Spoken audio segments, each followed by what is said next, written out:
뉴스 속 경제 이슈는 더 쉽고 깊게, 최신 고용 동향은 더 빠르게 전해드리는 고용브리핑 365 시간입니다. 오늘은 박상률 기자와 함께합니다. 안녕하세요. 네, 안녕하십니까. 안녕하십니까. 예. 오늘 어떤 이슈 가지고 오셨나요? 이 정부가 마련 중인 노동시장 개편안의 밑그림이 최근에 공개가 됐습니다. 핵심은 노사가 근로시간을 자유롭게 운영할 수 있도록 선택권을 확대를 하겠다는 겁니다. 하지만 한 주에 허용되는 최대 근로시간이 늘어나게 돼서 장시간 노동에 또다시 시달리는 게 아니냐, 당연히 이런 우려가 나올 수밖에 없겠죠. 자, 무엇이 어떻게 바뀌는 건지 오늘 쟁점을 이슈픽에서 알아보도록 하겠습니다. 예, 오늘 노동자분들 많이들 집중하실 것 같습니다. 예. 정부에서 전문기관의 개편안을 좀 의뢰했잖아요. 어떤 것들이 바뀝니까? 근로시간 개편안을 만들기 위해서 말씀하신 것처럼 전문가들로 구성된 연구회에서 내놓은 기본 방향, 이게 제일 중요합니다. 네. 우선 근로시간 운영의 선택권을 확대해야 한다는 겁니다. 현행 52시간제는 직종과 직무가 다양화하는 것, 이런 일하는 방식의 변화와 조화가 어렵기 때문에 자율과 선택을 선호하는 근로자들의 성향도 고려해야 한다라는 게 바로 그 이유입니다. 근로시간 운영의 선택권을 확대하겠다는 게 구체적으로 어떤 방식인가요? 선택권을 확대한다. 선택권을 아주 좋은 말이죠. 근데 자, 기존의 주 52시간제는 하루에 8시간씩 일을 하고 5일을 일해서 8 곱하기 5, 40시간입니다. 예. 여기에 하루에 8시간을 넘겨서 일을 하면 그때부터 연장 근로됩니다. 아주 간단합니다. 자, 근데 이걸 무한대로 허용을 하면 안 됩니다. 그래서 현재는 일주일 단위로 12시간 한도로만 연장 근로시간을 하도록 제한을 하고 있습니다. 네. 그런데 연구에는 이 단위를, 지금 일주일 단위라고 했잖아요. 한 달 이상, 월 이상, 그러니까 월 또는 뭐 반기, 분기, 더 나아가서 1년, 2년 이렇게 단위를 3가지 다양화하는 방안을 제시를 한 겁니다. 이해가 좀 어려울 수 있습니다. 아직은. 그러니까 일을 많이 하는 뭐 기간이 있고 조금 적게 하는 기간이 있고 뭐 이런 느낌이 좀 있는데 정확한 부분 조금 더 알아봐야죠. 어떤 식으로 변하는 건지 예를 들어서 좀 설명해 주시죠. 네, 예를 좀 들어보겠습니다. 첫 번째로 이 근로 연장 시간 단위를, 연장 근로 시간 단위를 월로 한번 저희가 가정을 해보시죠. 지금 일주일이라고 했잖아요. 현재는 한 달간의 52시간을 한도로 근로 시간을 연장을 할 수 있게 됩니다. 간단하게 말해서 한 달 동안의 연장 근로 시간을 모두 다 합쳐가지고 이게 52시간, 52시간만 넘기지 않으면 된다. 간단하게 설명하면 이 정도입니다. 그럼 뭐 하루에 15시간 하고 하루에 15시간 하고 15시간 해서 뭐 일주일 만에 끝내버리고 뭐 이런 것도 이 이론대로라면 가능하다는 건가요? 충분합니다. 오늘 뭐 바쁜 일이 있다. 오전 9시에 나와서 저녁 9시에 퇴근해야 되는데 일이 많다. 뭐 한 새벽 2시까지 일을 했다.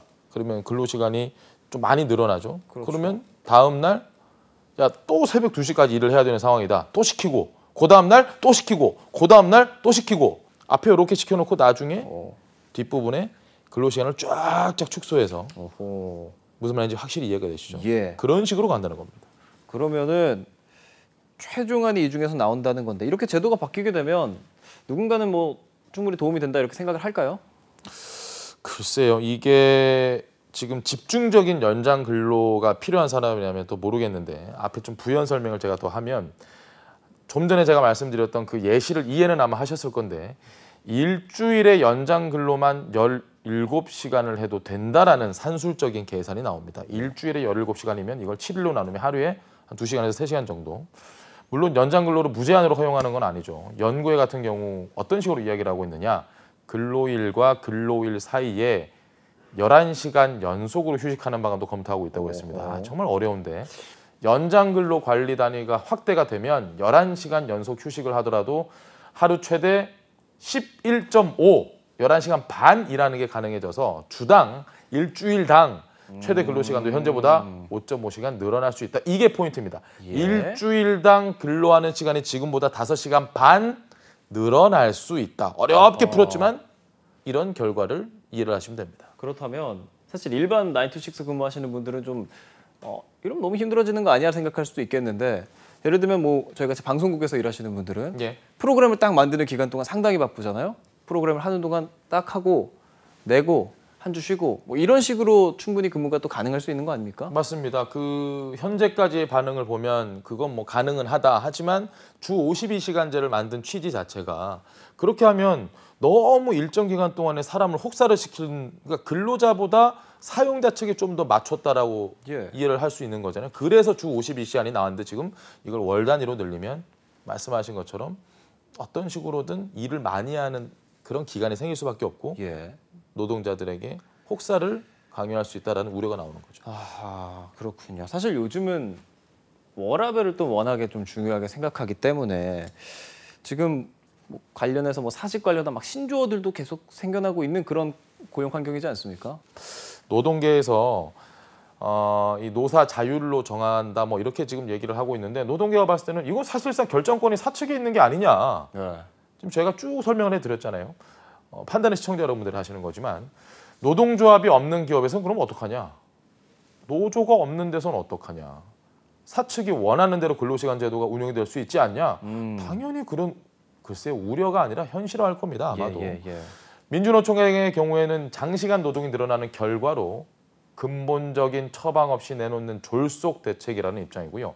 한국노총 역시 장시간 압축 노동을 가능하게 하려는 정부의 의도라고 비판했습니다. 또 근로시간 저축 계좌제 뭐 이런 것도 도입이 된다고 하는데 어떤 내용입니까? 네, 그렇습니다. 앞서 제가 설명을 했던 대로 단위 기간을 확대를 하면 뭐 회사나 업무 특성에 따라서 일주일당 최대 69시간까지 근무를 할 수 있게 되는데 한편으로는 장시간 근무를 하게 되는 부작용도 있습니다. 그렇죠. 제가 지금까지 계속 설명드렸다시피 예. 그래서 연장 근로, 뭐 야간 근로, 휴일 근로 이런 걸 하면 이걸 다 모아뒀다가 수당 대신에 나중에 휴가를 갈 수 있는 근로시간 저축 계좌제를 도입하는 방안을 검토 중인데 글쎄요, 탁상 공론이라는 얘기가 많습니다. 어쨌든 이런 제도를 고민 중이라는 거는 뭐 나쁘진 않은 긍정적 예. 효과가 있고 그리고 또 있습니다. 휴가로 저축을 할 때 현재 법정 가산 수당의 0.5배보다 좀 더 돈을 주겠다. 높은 할증을 적용하는 방안도 검토 중입니다. 시행이 아니고요. 예. 그리고 휴가를 다 쓰지 못하는 경우에 휴가 대신에 연차 소당을 받아야겠다라는 마음으로 휴가를 좀 저축하시는 분도 계시지만 사실은 뭐 우리도 뭐 그런 경우가 있지만 네. 내가 휴가 가면 누군가 내 자리를 메꿔야 하고 그걸 구하는 것도 쉽지 않기 때문에 휴가를 못 간다. 이렇게 하시는 분들에게는 사실 지금 이 제도가 네. 실효성이 있을까 이런 생각이 들거든요.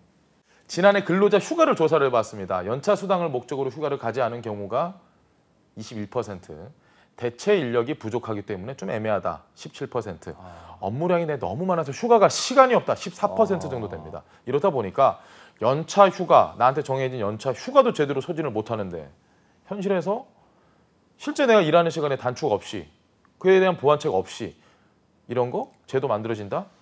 누가 쓸 수 있을까? 아하. 비판이 아니라 역시 아주 현실 가능한 이야기입니다. 네. 뭐 연구에서는 계속 관련돼서 연구를 하고 있을 거고 전문가들끼리 머리를 맞대고는 있을 텐데 예. 지금 말씀해주신 맹점들이 있긴 있습니다. 하지만 이게 최종안이 아니잖아요. 앞으로 맞습니다. 어떤 절차가 남아 있습니까? 일단 제일 중요한 건 이번에 의견을 모아서 다음 달 13일에 최종 권고안이 나오게 됩니다. 그러면 정부는 이걸 바탕으로 입법 절차에 들어갑니다. 입법 절차에 들어간다고 끝나는 게 아니고요. 또 법 개정해야 됩니다. 그렇다고도 되는 게 아니에요. 노동계를 또 설득을 하는 게 관건입니다. 굉장히 어렵습니다. 전문가들은 근무시간 총량을 줄인다든가 또 기본 연차를 늘리는 식으로 타협점을 찾는 게 현실적인 조언인데 글쎄요, 이 조언대로 되는 게 몇십 년째 지금 진통이 계속되고 있는 중입니다. 예, 이 노동시간 개편이 선택권 확대라는 그 취지를 살리면서도 장시간 노동의 길을 열린다는 이 노동계 우려가 현실이 되지 않도록 충분한 안전장치에 대한 논의가 필요해 보입니다. 오늘 박상률 기자 덕분에 주 52시간제 그리고 이 고용 상황들에 대해서 많이 배웠습니다. 고맙습니다. 고맙습니다. 감사합니다. 예.